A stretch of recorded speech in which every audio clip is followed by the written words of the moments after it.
And the 4 astronauts of the Artemis II mission are more than halfway on their journey to the moon.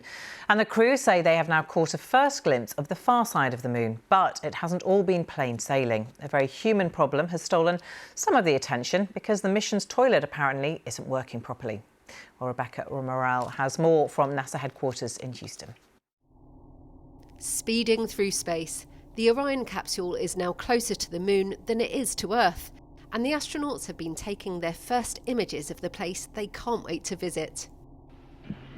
Well, last night we did have our first view of the moon far side, and it was just absolutely spectacular. I think that one of the interesting things that happens when you look at a moon that inherently just looks different is like the darker parts just aren't quite in the right place, and something about you senses that is not the moon that I'm used to seeing.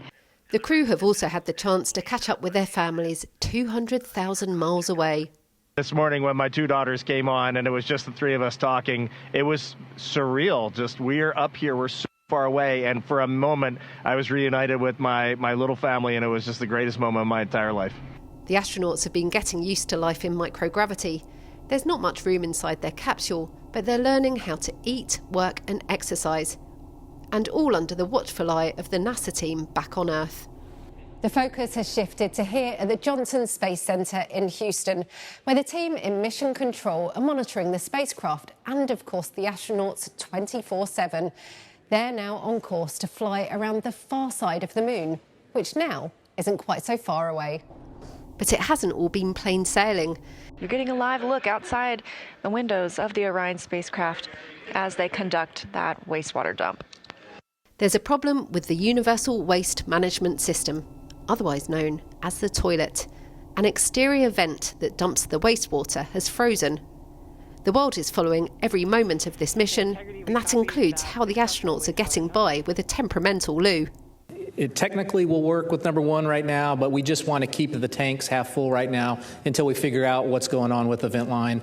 Absolutely, it'd still go for number 2. As far as the collapsible contingency urine devices, each crew member has 2 of those. Apart from the problematic plumbing, the Orion spacecraft is performing well, and the astronauts are getting ready for the main event, their close encounter with the moon. Rebecca Morale, BBC News at Mission Control in Houston. We've got plenty more online on Artemis II's mission as they head towards the moon.